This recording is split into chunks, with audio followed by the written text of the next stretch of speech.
Shalom, I'm Rabbi Michael Panitz. I'm the Rabbi of Temple Israel of Norfolk, Virginia, speaking to you from the pulpit of our congregation. At this time, my message is entitled, Eyeless in Gaza. Who is eyeless in Gaza?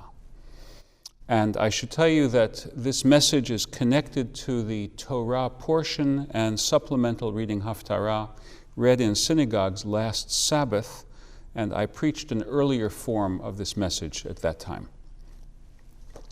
Eyeless in Gaza. The reference in that title is to the poem by John Milton about the biblical hero Samson.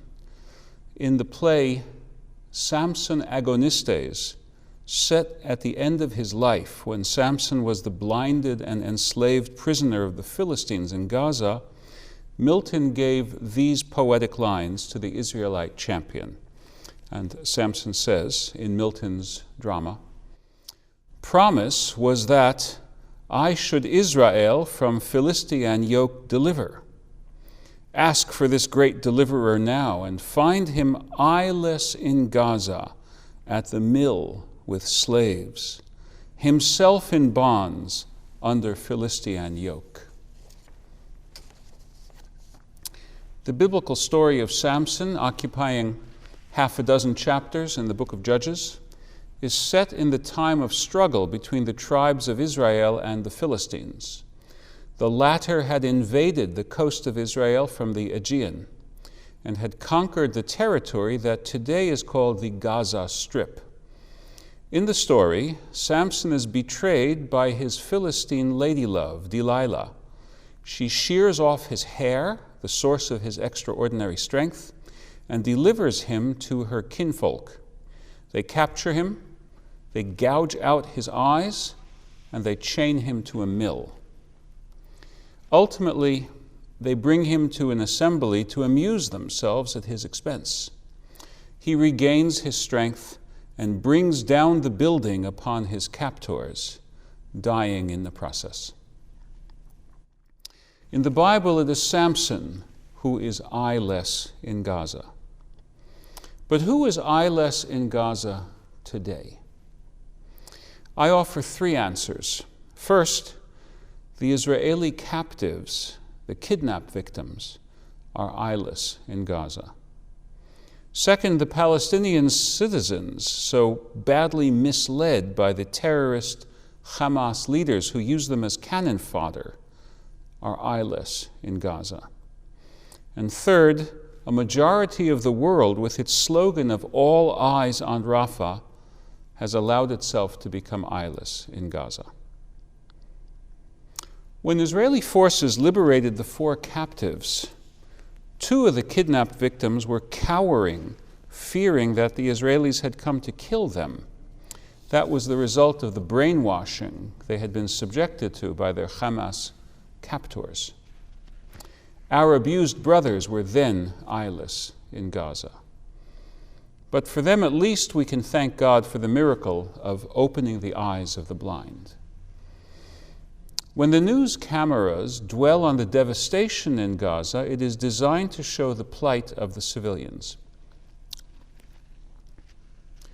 But we must remember that Palestinians in Gaza would not be suffering if Hamas simply agreed to live side by side with an independent Israel.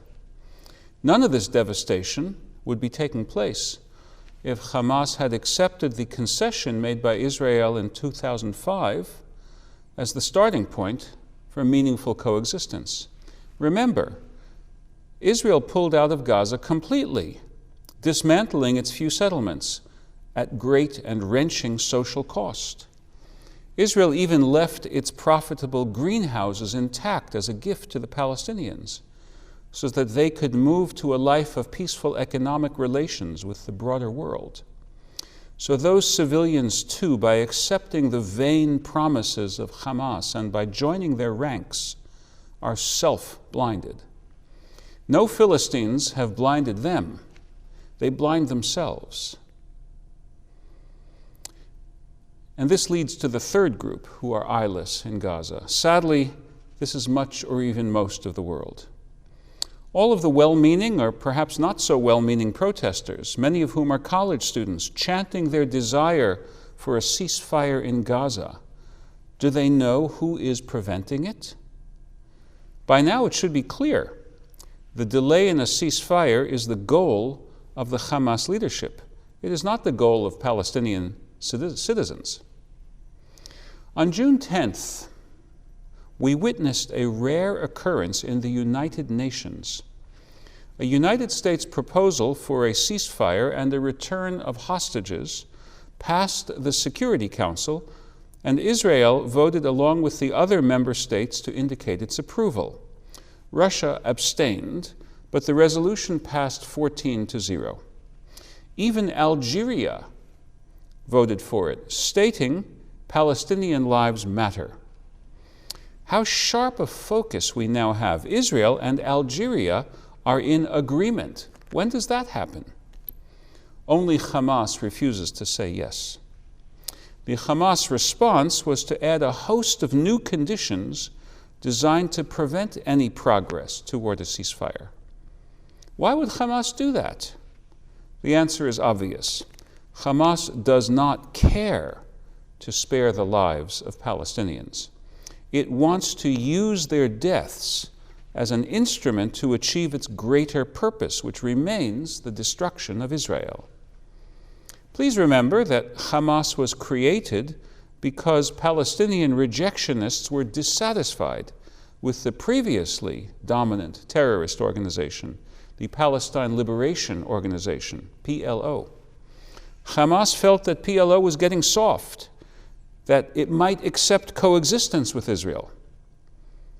Please remember that Hamas fought a brief but real civil war in Gaza to seize control of the territory from the Palestinian Authority, the successor of the PLO. Ever since then, Hamas has used Gaza as a launching pad for attacks on Israel. Hamas has never wavered from its objective. That is what the chant, "From the river to the sea, Palestine will be free," means. There is no Israel left if Palestine extends from the river to the sea. Israel attempted for a generation to deter Hamas with limited counterstrikes. Israel has always offered quiet for quiet.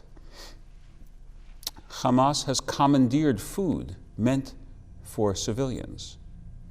Hamas has commandeered concrete meant for civilian construction and used it to create the devil's labyrinth of tunnels from which it continues to wage war against Israel. Hamas has deliberately used human shields.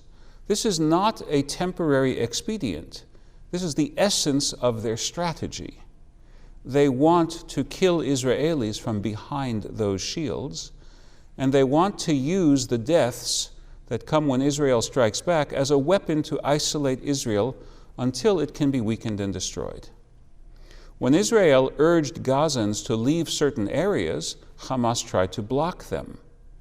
From start to finish, the death of Palestinians is a weapon in the Hamas arsenal. But much of the world steadfastly ignores that. That is the worst blindness of all. Samson died with the cry, "Tamot nafshi im Pelishtim," let my life end along with the Philistines.